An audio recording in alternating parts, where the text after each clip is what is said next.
네, 안녕하세요. 강프로입니다. 자, 이번 영상에서는 한미 반도체에 대해서 분석을 하겠습니다. 자, 제가 반도체 관련주들은 계속해서 영상을 올려드리고 있어요. 그런데 자, 반도체를 볼 때는 반드시 한 가지 내용을 보셔야 됩니다. 2차 전지하고는 내용이 달라요. 그리고 그 한 가지는 대형주에 대한 움직임이다. 즉 한미 반도체가 무언가를 갖춰놨다고 해서 주가가 올라가는 게 아니라 대형주에 대한 움직임이 그쵸 뒤쪽에서 받쳐주고 있는지를 지속적으로 체크를 해야 됩니다. 그게 뭐예요? SK 하이닉스 그쵸? SK 하이닉스고 그리고 삼성전자 이렇게 두 가지입니다. 자, 그래서 이번 영상에서는 한미 반도체만 가지고 제가 이야기를 드리는 게 아니라 한미 반도체가 움직이기 위해서 나와야 되는 SK 하이닉스의 추가 시세가 어느 정도인지 그리고 삼성전자의 그쵸 주가 방어는 어디까지 나올 수 있는 건지 그걸 중점적으로 제가 이야기를 드리도록 할 테니까 무엇보다 가격에 집중하고요. 그리고 돈 되는 정보 그쵸? 가격에 집중하는 게 돈 되는 정보입니다. 뜬금없이 뭐 HBM이 이렇습니다. 저건 이렇습니다. 이런 게 중요한 게 아니에요. 그쵸? 어떤 재료에 의해서 매매하는 사람들은 장기간 그쵸? 그런 시세를 유지하지 못합니다. 그래서 그 내용보다 더 중요한 가격 정보를 제가 집중해서 전달을 하도록 하겠습니다. 자, 일단 시청하시기 전에 가장 중요한 내용은 이해하는 거고요. 만약에 내가 이해를 하지 못한다 그러면 댓글을 남겨주세요. 그러면 제가 다음 영상에 그 내용을 참고해서 풀어드리도록 하겠습니다. 시작하겠습니다. 자, 우선 한미반도체가 오늘 2.8% 조정을 받았습니다. 왜 조정을 받았을까요? 이렇게 한번 볼게요. 다시 신고가가 발생을 했죠. 신고가가 발생을 할 때는 매물 소화 과정이 필요합니다. 그런 과정에서 당연히 조정 구간이 있을 수밖에 없고 그쵸? 그 내용은 하이닉스도 동일하게 작용을 하고 있다. 만약에요 제 생각이 틀렸다라고 했을 때 그쵸? 틀렸을 땐 주가가 빠지겠죠. 빠지는데 그 빠지는 과정은요 하이닉스로 인해서 큰 폭으로 빠지지는 않습니다. 큰 폭으로 빠지지는 않아요. 그러면 그 빠지는 구간에 완전히 주가가 작살날려면 에코프로처럼 어떻게 돼야 돼요? 하이닉스와 삼성전자가 망가져야 돼요. 그러면 하이닉스와 삼성전자가 망가지려면 어떻게 돼야 됩니까? 지금 주식시장이 더 망가져야 됩니다. 자, 순서대로 볼게요. 삼성전자가 내린다. 그러면 환율이 올라가죠. 환율이 올라가면 주식시장이 빠집니다. 그럼 환율이 무한정 올라갈까요? 환율이 올라가면 달러 가치가 올라가는데 환율 시세가 올라간다. 달러 가치가 올라간다. 그쵸? 원화 가치가 떨어지는 거니까 이렇게 보시면 되는 거예요. 그러면 달러 가치가 올라가면 그쵸? 미국의 경기가 어려워지기 때문에 가만히 있을까요? 금리 인상에 대한 폭이 확 줄겠죠. 이건 어쩔 수가 없는 구조적인 문제입니다. 그러면 지금 하이닉스를 포함해서 삼성전자는요 저가에서 등락을 보이고 있는 거고 그런 시장의 방어적인 역할을 삼성전자에서 하고 있는 겁니다. 그쵸? 삼성전자에서. 자, 요 내용을 조금 더 제가 디테일하게 말씀드릴 수 있는 건 자, 보세요. 한미반도체만의 시세가 발생하는 게 아니라 한미반도체가 그쵸? 연초 대비해서 5배, 6배씩 이렇게 시세를 낼 수 있는 원동력은 하이닉스와 삼성전자가 그 시세 발생을 했기 때문이고요. 그리고 시세 발생하기 전에 뭐가 나온다? 저가. 그쵸? 저가를 만들어가는 과정이 나온다. 근데 그 저가에 대한 부분이 삼성전자에서 먼저 나왔죠. 근데 삼성전자는 지금 강세를 보이고 있는 HBM에 약간 조금 뒤처져 있어요. 하이닉스 대비해서. 그쵸? 원래 이 기존에 있었던 그 그래픽 메모리는 삼성전자 쪽보다는 하이닉스 쪽 거를 더 많이 쓰기는 했었거든요. 엔비디아에서. 그쵸? 그 그래픽 카드를 열어보면은 그 하이닉스 GDDR6나 6X에 대한 메모리가 박혀 있는 걸 볼 수 있습니다. 쉽게 볼 수 있어요. 뭐 굳이 뜯을 필요는 없겠지만요. 근데 제가 이야기를 드리고자 하는 건 하이닉스는 그쵸? 메모리 반도체 업체고요. 그리고 지금 적자를 거의 1년째 보고 있습니다. 분기당 적자 규모가 2조에서 3조 수준이 되고요. 그리고 지금 주가는 신고가예요. 그렇다는 건 앞으로 실적이 잘 나와야 되죠. 그러면 실적이 잘 나오는 기준이 뭐예요? 직전 실적을 넘어서는 상황이 나와야 되는 거잖아요. 그 직전 실적을 넘어서는 상황이 이제는 쉽다는 겁니다. 왜? 흑자 전환만 성공하면 되는 거니까. 앞으로 경기가 더 나빠진다? 그러기 위해서는 그쵸? 나빠질 수 있어요. 나빠질 수 있는데 그러기 위해서는 일단 미국의 경기가 너무 좋고요. 그리고 금리를 인하하는 그 시점이 경기가 박살났어요를 연준에서 시인하는 게 될 텐데 그럴 때가 되면 인플레이션에 대한 이런 문제는 전혀 없는 상황이 돼버리는 거고 그런 먼저의 이 반영치를 주가는 이미 반영해버렸다. 그쵸? 그러면 지금 시장에 대한 위험 일단 없고요. 위험이 있다고 하더라도 삼성전자가 탄탄하게 받쳐주고 있고요. 그래서 한미반도체가 조정을 받지 않고 있는 과정에서 지금 어떤 상황까지 벌어졌느냐? 자, 보세요. 여기 보이시죠? 21 50평과 62평의 이격도까지 대폭 줄여놓고 있는 상황입니다. 여기서는 내가 가격적인 부분만 디테일하게 잡는다면 그쵸? 단기적으로도 수익을 낼 수 있고요. 그리고 무엇보다도 장기 투자도 가능하지만 제가 이야기하는 장기 투자는 3개월 안에 정리를 하는 것을 의미를 합니다. 무슨 얘기냐면 단기 공략을 하기 위해서 내가 이렇게 공략을 했어요. 이렇게 시세가 나옵니다. 그쵸? 그러면 내가 장기간 진행을 하는 것도 한 달, 두 달, 세 달 안에 끝내야 된다는 거예요.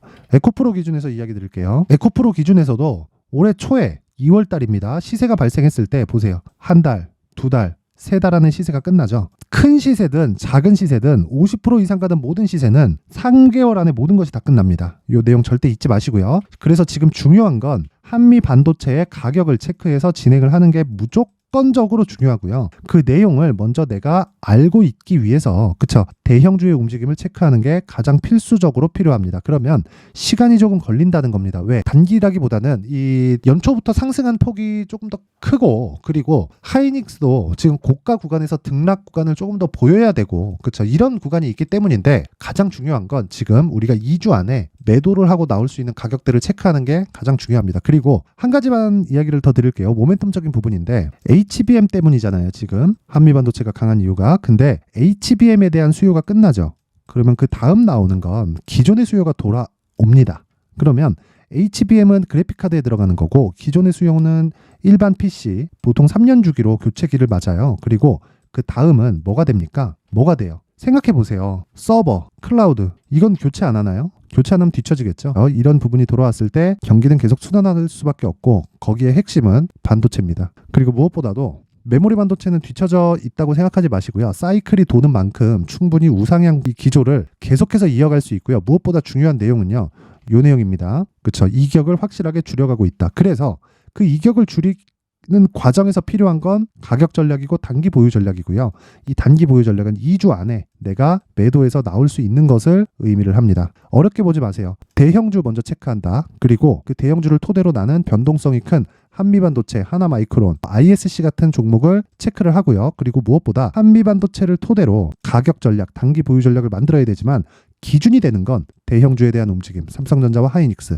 그랬을 때 시장까지 커버를 할 수 있습니다. 자, 이 내용을 제가 모든 분들한테 무료로 공개를 하도록 할 테니까 영상 상단에 있는 전화번호로 숫자 3이라고 문자를 보내주시는 분들에 한해서만 제가 한미 반도체에 19페이지에 달하는 가격과 단기 보유 전략을 공유해 드릴 테니까 딱 가져가셔서 비중에 맞춰서 똑같이 따라 하시면 되는 겁니다. 자, 그리고 이런 과정까지는 시간이 조금 걸립니다. 시간이 좀 걸리기 때문에 여기서 항상 제가 말씀드리는 효율을 높이는 작업을 해야 돼요. 효율을 높이는 작업은 자, 오늘 같은 경우에 뭐 그렇게 큰 시세가 발생을 한 종목은 없습니다.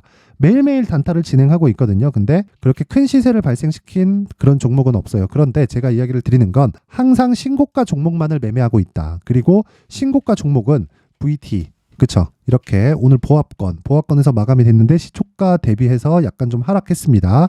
시초가 기준에서 매도했으면 뭐 그렇게 큰 수익이 없고 항상 신고가 이후에 매매를 한다는 걸 기억해 주시면 되고요. 자, 오파스넷 같은 경우에도 시가 부근에서 모두 마감이 됐습니다. 뭐 그렇게 큰 수익이 발생한 건 아니지만 항상 뭐 10% 이상, 20% 이상 매일 어떻게 그렇게 수익을 내겠습니까? 그런데 어저께 같은 경우에는 자 보세요.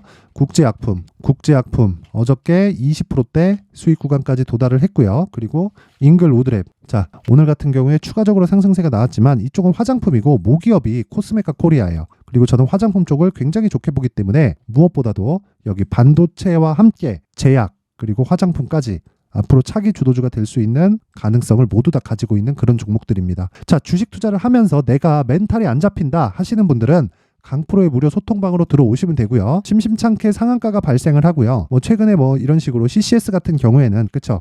항상 저는 장 시작 전에 종목이 나가서 이렇게 매매를 진행하고 있고 CCS는 이번 주 월요일 날 15%의 단기 수익을 얻고 나왔습니다. 자, 이러면 이런 부분이 쌓이면 쌓일수록 뭐가 되겠나요? 멘탈이 잡히겠죠. 자, 그래서 주식 투자를 하면서 내가 멘탈이 안 잡힌다 또는 뭐 한미반도체에 대한 가격대를 실시간으로 듣고 싶다 하시는 분들은 강프로의 무료 소통방으로 입장을 하시면 되고 정확히 제가 내일까지만 입장 링크를 받도록 할 테니까 시청해 주시는 분들이 영상 상단에 있는 전화번호로 참여라고 문자를 보내주시는 분들에 한해서만 제가 무료 소통방 입장 링크를 공유해 드리도록 할 테니까 모든 분들이 상단의 전화번호 확인해서 참여라고 문자 보내주시면 됩니다. 자, 가장 중요한 내용 있죠?